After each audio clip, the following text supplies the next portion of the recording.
Good day everyone, welcome to my YouTube channel. In this channel, we talk all about Swiftlet. For today's video, I speak in English because some of my subscribers requested me to speak in English, especially those who are residing in Indonesia, Malaysia, Vietnam, and some other countries. Excuse me guys, pardon me because I'm not fluent in this language, but I try myself to speak it for you. And for today's topic, I would like to bring you to Dapitan City because my wife has abandoned bodega there from his father. He asked his father that the bodega or the barn there, we have to use that or convert that for bird's house. So we have to visit today, and I will bring you so that you can also witness or see the abandoned bodega if it is possible that we can change that into a bird's house. Okay, let's go. Good afternoon everyone. We are here in Dapitan City to visit this building because this building is owned by the lolo of my grandfather of my wife. So my wife wanted this building to be converted into a bird's house. So we are here today to inspect whether it is possible to make this into a Swiftlet house. Okay, what can you say? This bodega used to be the Copra buying station. You show the bodega. No, not that, the whole building. That one. Used to be the bodega station of my grandfather. And then it is now an abandoned building. So we can use that for a bird's house. Yeah. Did you ask already permission to your father? And my father already sent go signal, and he said that we will inspect to have we will have an ocular inspection of this area so that the trees in fronting the riverside. Okay, I will show you the area here. Because there are a lot of Okay, trees I will fronting show the you. riverside. This area here is a very nice area if we can develop this because we are near in the river. I will show you the other side. Now here it is. This is the space surrounds our abandoned building. So we can I can show you the river. This river here, these trees need to be cut so that the birds can fly before they go inside the building. They can see the building. They can see the building and They can get inside. yes. So here is the back portion of the building. This is the office before. Yeah. The office, the caretaker of the building also lives here, and before, and This is the river. and this is also the bridge, the footbridge crossing that river. What is the name of this river? Okay? Tamyun River. Okay, I will show you. As you can see now, the water is color brown because there's a flood in the mountain because of the heavy rain there in the mountain. So these trees will be cut off if we going to pursue our project. So as you can see, the some of the the grasses was Tall grasses? nasangat sa kahoy. The grasses The grasses was drifted. because of the by the water. Maybe last night the water is higher, so you can see the some of the grass was hung on the branches of the tree. So this also we have to cut these big trees, mahogany trees. This is lanzones, and of course the coconut trees, because the birds want space. Okay. So that they could easily find Okay. the entrance. Okay, let's go inside the building. We have to check the inside of the building so that we can see if it is good to change.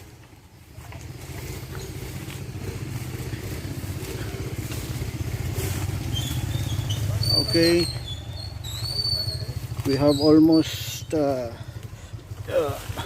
go in the entrance of the building. Okay, this portion here, this is the door. We have to change this into concrete, the hollow blocks, and we could not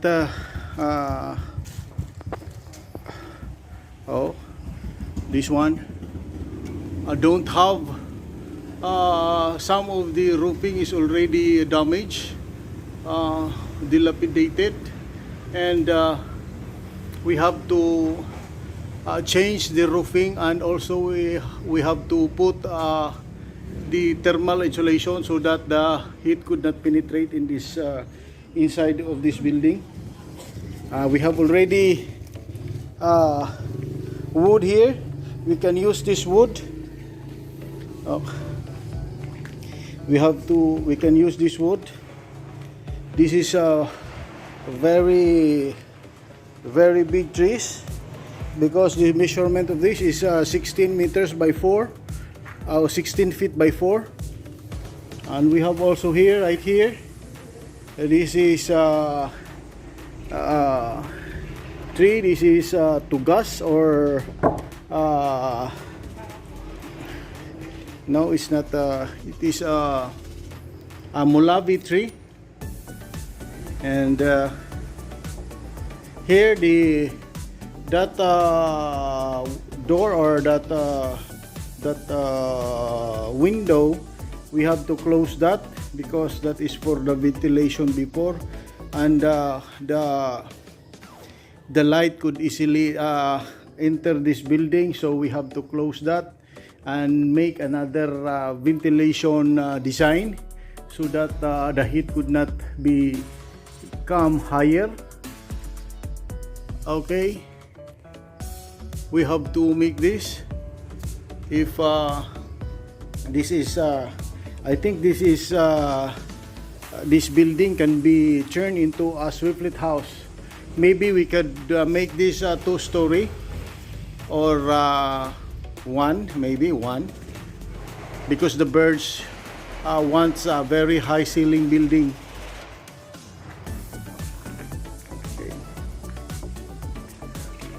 Okay, Ginati. Okay, let's go outside so that we can see the other side of this building.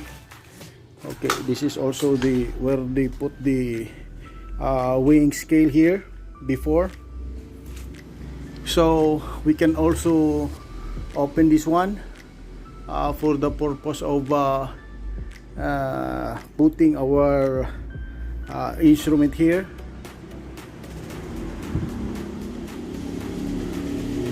Okay, let's go upstairs in the river.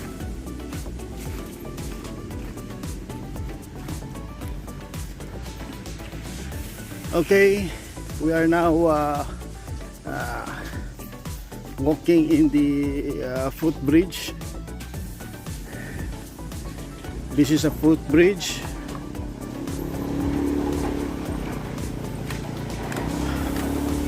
Okay, this is a footbridge so that we can see the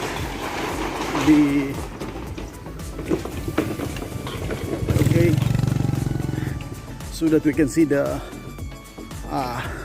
other side of this building.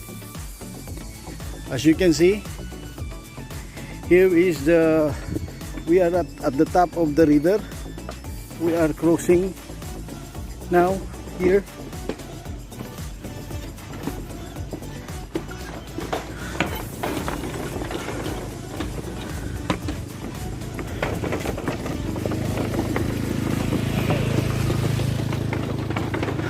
Okay, so those are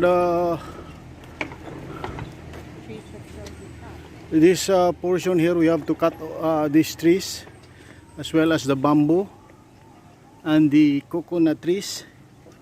We are now at the top of the Not be disturbed because there are a lot of people passing by this bridge.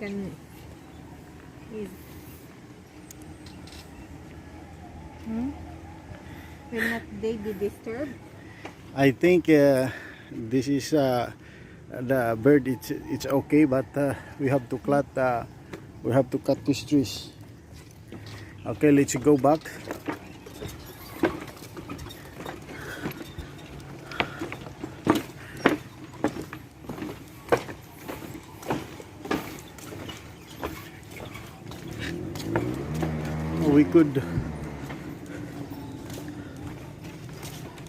We could not see the building because of the trees, so we have to cut this off and make this building into a bird's house.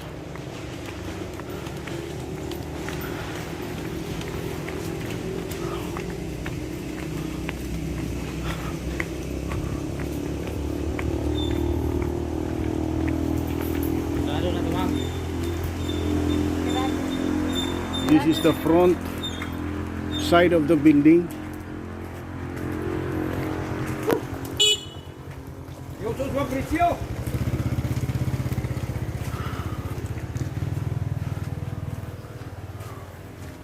I think it is good to be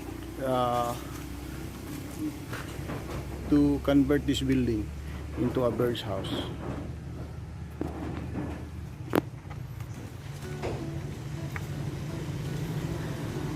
What can you say to our subscribers and friends? Maybe this can be possible for the old building because much more because it's just near the river, and then the birds or the swiftlet usually goes to the river to find foods and also to drink water, and birds also wanted water because maybe they want to take a bath. Okay. Bye for now. Bye. We had visited the area, so my next step is to make a design plan suitable for the swiftlet, and to make list possible project cost, and hopefully I can make that in the soonest possible time. And thank you. Shout out to Lester Sakal, my friend, Jennifer Bahamonde, Karen and Maicon, Chandi and Tulsi, Paton and friends. And thank you so much, guys. And pasensya na kay si Dimit, di ko kay kabalo mo in English. Naglisod gyud ta ani ning action gyud kunot akong agtang tungod kay atong una-una daghan ta tag may istorya pero in English man god base sa request sa atong mga subscribers. So medyo nabaguhan gyud ta. Pero pasensya na kayo mga friends, labi na sa mga Bisaya atong in English wa kay nagkadimao, pero gusto jud ko nga ma-express na ko ang akong untang kaugalingon para ma-impart na ko ang akong gamay knowledge. Baso na lang na magamit po ninyo itong gamay na hibaw-an, makagama po mo sama ining ako ang gigama nga farming. Thank you and God bless.